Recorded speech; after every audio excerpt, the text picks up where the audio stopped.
el retorno mítico a lo corporal a partir del abandono de la razón, el descenso al infierno. La crisis de la razón, como causa principal de la pérdida de sentido del hombre enmarcado en la modernidad, determinaría el inicio de una frenética búsqueda de esquemas estéticos capaces de violar las barreras impuestas por la intelectualidad, en el intento de llenar el vacío que dejaba la salida del sujeto como centro mismo de toda búsqueda científica y académica. A partir de este punto, la crítica del lenguaje en cuanto a su incapacidad para describir esta realidad, exigiría la creación de nuevas estrategias y técnicas de narración. La influencia de esta desazón común del hombre frente a su realidad, ahondada tras la derrota definitiva de la ciencia al finalizar la Segunda Guerra Mundial, genera los elementos necesarios para que la lucha entre lo racional y lo irracional surja como un retorno de la batalla primigenia entre Dionisio y Apolo. El regreso a espacios mitológicos, dado a partir de la naturaleza misma del vacío temático que enfrenta el arte, permite una reinvención del tiempo y exige una ruptura con la tradición. La obra de Cortázar logra ambas cosas, mediante un desarrollo sistemático de las inquietudes del autor frente al alcance mismo del lenguaje. Partiendo de una creación literaria inmersa en lo fantástico, Cortázar escribe sus primeros cuentos desde la búsqueda del sentir humano, desde esa condición que hace que el hombre se debata entre lo racional e irracional. La búsqueda de Cortázar lo obliga a escudriñar en ese reducto indestructible del sentido humano, en el que el retorno al mito es la respuesta, y en donde se hace necesario transgredir el lenguaje y romper con la tradición, para acercarse al centro mismo de la irracionalidad fundadora del hombre. La búsqueda de Cortázar alcanza la cima de esa búsqueda en la novela Rayuela 1963, la cual supone para el autor un punto de inflexión en su trayectoria literaria y con la cual consolidaría una crítica al lenguaje desde la concepción misma de la novela, capaz de definirse a sí misma y acercarse permanente al mito. Esta autoconciencia literaria plantea una separación entre teoría y creatividad, exaltando nuevamente la batalla mítica de lo erótico y lo tanático, de lo racional contra lo irracional, de lo dionisíaco frente a lo apolíneo. Ante este juego, el artista es el personaje idóneo para mostrar la lucha interna del hombre por superar el caos e intentar entrar en el orden social. La novela de artista nace como una respuesta a la necesidad estética de plasmar las pulsiones del ser humano, que sufre sin tregua los embates de la racionalidad y que no puede encontrar lugar en el mundo en donde no prime un orden esquemático absoluto. Cortázar, no ajeno a estas problemáticas, incursiona en la problemática del artista en su cuento El perseguidor 1959, donde muestra el tormento de un hombre que está por encima de cualquier crítica, y que apenas puede ser juzgado por su comportamiento frente a la grandeza de su obra. El perseguidor es narrado desde un sutil pretérito perfecto que se disuelve en el presente del lector, evocando de este modo subliminalmente la gradual disolución de Johnny, el Jasmine genial cuya lúcida búsqueda del absoluto llega a nosotros mediante la reducción realista, que de ella lleva al cabo el crítico y biógrafo de Johnny, el narrador Bruno II. Racionalidad, que solo pueden entenderse al dejar que el caos venza, que la pasión crezca y logre sobrepasar a la razón. El mismo Johnny, como un sabio observador, lo menciona en el cuento, lo que pasa es que se creen sabios porque han juntado un montón de libros y se los han comido 3. El retorno mítico se hace evidente en la búsqueda de una salida para la tensión primigenia que genera la lucha de lo racional y lo irracional en la mente humana. El arte ha sido el elemento liberador que el hombre ha encontrado como respuesta, y es el cuerpo el reducto de la experiencia caótica que permite crear una contraposición a la mente. El retorno a lo corporal es un regreso mítico, capaz de acercar al hombre a lo más profundo de su naturaleza, a esos instintos primigenios en donde animal y hombre son uno solo. En El perseguidor, Johnny Carter está atormentado por la búsqueda de sí mismo, y en esa búsqueda su forma de percibir el mundo no encaja con la realidad, lo que irremediablemente lo arrastra a la autodestrucción, como un precio a pagar por ser artista. La razón ha muerto como paradigma. No existe ya en el mundo nada de qué asirse para no sucumbir ante la irracionalidad. Ninguna expresión artística es ajena a este vacío que deja el fracaso del proyecto de la modernidad. Cortázar siente también la necesidad de mostrar que es necesario retornar al cuerpo, que es fundamental retratar al artista, que lo dionisíaco y lo apolíneo no son viejas alusiones mitológicas, sino que el mito está más vivo que nunca. Es claro que esos dos instintos tan diferentes marchan uno al lado del otro, casi siempre en abierta discordancia entre sí y excitándose mutuamente a dar a luz frutos nuevos y cada vez más vigorosos, para perpetuar en ellos la lucha de aquella antítesis, sobre la cual solo en apariencia tiende un puente la común palabra, arte. 4. Y es justo en lo artístico que la racionalidad se disuelve y renace la experiencia corporal. Johnny tiene que quitarse los zapatos para tocar, para sentir que su cuerpo es parte del mundo, y aterrizar los sentidos. Se opera una liberación del lenguaje, que logra superar lo racional, y se emprende un descenso al infierno del que ya no habrá salida. Johnny Carter no es el artista que su biógrafo retrata. Su música, su arte, están por encima del lenguaje, y en ese punto es que subyace la crítica cortázariana. La dinámica de este juego que reta lo racional, cuestionando permanentemente el papel del lenguaje, pasa del jazzman Johnny al intelectual Horacio, y consolida la propuesta narrativa de Cortázar en la construcción de una novela como Rayuela, capaz de cuestionarse a sí misma, pero a la vez ser paradigma de una nueva y necesaria manera de explorar a los alcances del lenguaje. Horacio Oliveira se mueve en la misma dinámica de Johnny Carter, en cuanto ambos han sucumbido a lo irracional. Si bien los caminos por los que ambos personajes descubren la necesidad de un retorno a lo corporal difieren, ambos habitan espacios míticos, en donde intentan una liberación. Cortázar usa la figura del artista, pues este es un depositario de lo sagrado, sobre quien se puede hacer una reflexión del pasado y reivindicar el papel del mito.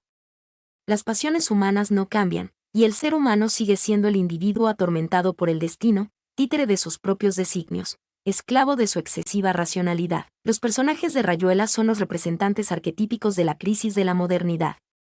La ciencia como la representación más pura del predominio de la razón ya no puede ser repuesta, como bien lo expresa Oliveira. Después de haberlo esperado todo de la inteligencia y el espíritu, se encuentra como traicionado, oscuramente consciente de que sus armas se han vuelto contra él, que la cultura, la civilta, lo han traído a este callejón sin salida donde la barbarie de la ciencia no es más que una reacción muy comprensible. 5. Rayuela se constituye como un abandono necesario de la intelectualidad, una crítica descarnada a la imposibilidad de lo académico y lo científico por salvar al hombre de su inexorable destino. En Rayuela, Cortázar dibuja con cuidadoso estilo y narrativa impecable el absurdo de la vida cotidiana, la tensión entre la muerte y lo erótico, la incapacidad del lenguaje, y el vacío en la búsqueda racional del orden del mundo. Para lograr este retrato, el autor contrapone a los personajes, permitiendo matizar lo racional y lo irracional, junto a lo erótico y lo tanático.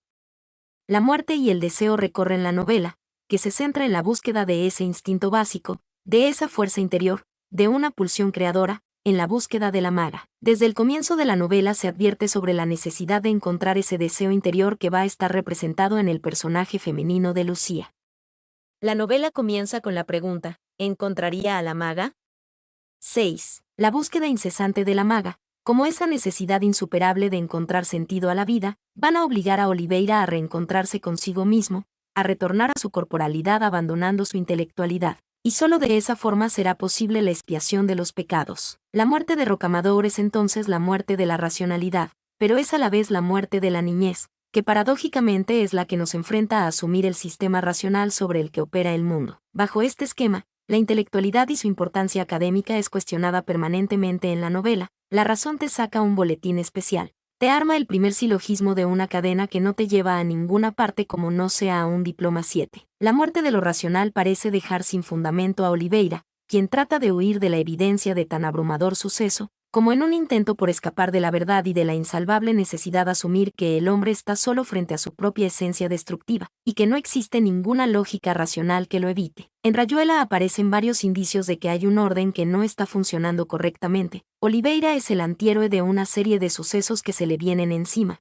y ante los cuales parece incapaz de luchar. El encuentro con Berthe Trepat deja toda lógica sin fundamento, al igual que ocurre con el episodio del terrón de azúcar en el restaurante.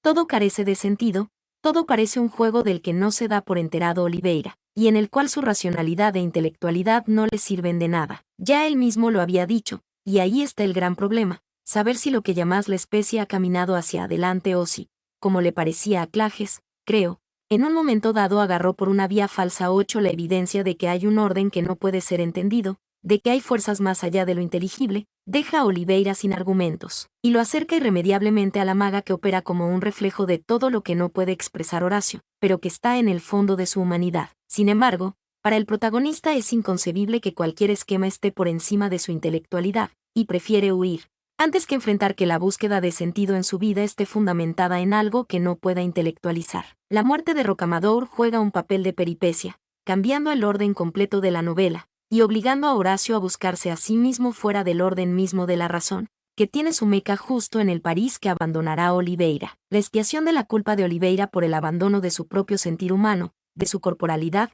vendrá a expiarse en su descenso al infierno, en la aceptación de los olores y sabores de lo propiamente irracional. El encuentro erótico de Horacio con Emmanuele servirá de cura al pecado original del abandono de la maga tras la muerte de Rocamadour. En este episodio hay un retorno total al mito, no solo hay un pecado primigenio, sino además hay una cura mítica, un hundimiento en la suciedad que representa la clochard de Emmanuele, análogo a los baños en excremento de Heráclito. Cortázar ha pasado de la exploración de lo fantástico, que es en sí misma una crítica de la razón 9, y ha emprendido la creación de un lenguaje literario que critique la intelectualidad y haga evidente la incapacidad del lenguaje para expresar la complejidad de la realidad. Rayuela es una búsqueda incesante de sentido, que va de la intelectualidad a lo completamente corporal, a lo irracional, a todo lo que en últimas representa la maga. Oliveira es desterrado de París, exiliado del conocimiento, de lo racional, y se ve obligado a tocar fondo en el fango mismo de la vida, en Buenos Aires, abandonando completamente el sentido intelectual y emprendiendo la búsqueda de la maga en sí mismo. Es en el regreso de Oliveira a Buenos Aires,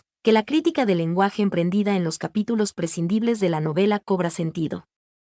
El lenguaje es el vehículo de la razón, y como tal, debe ser destruido en la expiación de Horacio. Esta destrucción del lenguaje por el lenguaje mismo, es el fundamento de la propuesta que hace Cortázar en las reflexiones de Oliveira, o el Club de la Serpiente, sobre Morelli, o a través de los aportes textuales del hipotético autor, consignadas en los capítulos de Otros lados. No se puede denunciar nada si no se hace dentro del sistema al que pertenece lo denunciado 10.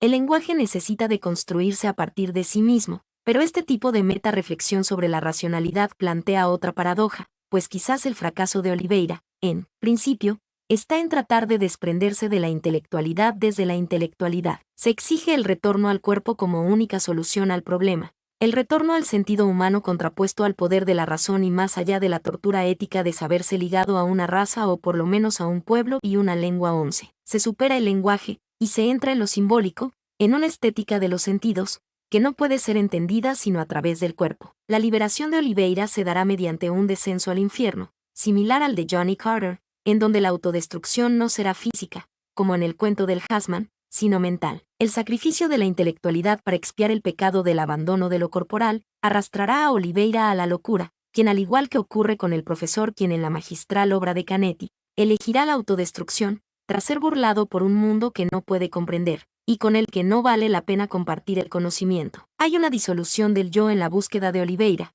quien huye de sí mismo, pero que irremediablemente debe volver a encontrarse. El lenguaje debe transgredirse para poder representarse a sí mismo, y la novela fracasa como representación de la subjetividad cuando lo racional sale de escena. El juego entre orden y caos, entre cordura y locura, también aparece en forma de amor y muerte. El descenso al infierno de Oliveira se da tras un beso, tras la disolución de Talita deviniendo la maga, convertida en todo lo que ha abandonado Horacio. El mismo Cortázar al referirse al personaje de Oliveira en la novela hace mención a la contraposición de fuerzas orden-caos. Realidad-ficción, Eros-Tánatos, Dionisio-Apolo. El problema central para el personaje de Rayuela, con el que yo me identifico en este caso, es que él tiene una visión que podríamos llamar maravillosa de la realidad. Maravillosa en el sentido de que él cree que la realidad cotidiana enmascara una segunda realidad que no es ni misteriosa, ni trascendente, ni teológica, sino que es profundamente humana, pero que por una serie de equivocaciones ha quedado como enmascarada detrás de una realidad prefabricada con muchos años de cultura. Una cultura en la que hay maravillas pero también profundas aberraciones, profundas tergiversaciones. Para el personaje de Rayuela habría que proceder por bruscas interrupciones en una realidad más auténtica 12. La realidad auténtica de Oliveira está en su propia corporalidad, en su propio erotismo, en su propia humanidad desplazada por la intelectualidad, pero recobrada a través de la locura. Cortázar nos deja con el juego entre la realidad y la fantasía, entre el sueño y la locura, en un salto interminable entre capítulos, donde es imposible saber si Oliveira está loco, o simplemente completó su búsqueda, expió sus pecados, y se asimiló a la contemporaneidad. Horacio aparece en su papel de hombre común, viviendo cómodamente con Gekrepten, pero también parece estar soñando esa vida mientras reposa en el sanatorio mental en que trabajaba. Oliveira puede ser el artista incomprendido y condenado por su forma de encontrar sentido a la vida, o puede ser el artista que renuncia a la búsqueda y se abandona a los parámetros de la sociedad. Rayuela representa una búsqueda de sentido del hombre contemporáneo, justo en ese momento de quiebre entre la modernidad y la crisis de la razón, con elementos que redefinen por completo la novela, que juegan con el lenguaje, que lo trascienden, o que lo crean nuevamente. Cortázar se acerca a la problemática del hombre moderno, víctima de su propia capacidad para razonar. Mediante la narración se desnuda el alma humana, se muestra la esencia del hombre, más allá de su pensamiento, más allá del lenguaje. Se asiste al retorno mítico del hombre a lo irracional, a lo corporal, a toda esencia que prevalece en el tiempo, y que la razón es incapaz de destruir. La búsqueda de esa maga que todos llevamos dentro, no es otra cosa que la reflexión sobre nuestro papel en el mundo, así como su relación con el sentido mismo del ser humano. Es probable que Cortázar estuviera proponiendo al lector la necesidad de transgredir los órdenes establecidos, de olvidarse de la linealidad, de dejar fluir el erotismo, la corporalidad. Una propuesta que requiere la reinvención del lenguaje, pero que logra acercarnos a la esencia misma de la realidad, desde donde es posible darle un sentido a la vida que supere las imposiciones racionales a las que nos vemos abocados, y de las que no pareciera haber otra salida excepto la locura. Mi nombre es Demim, soy tu asistente personal. Mi sitio en internet es demim.es.tl.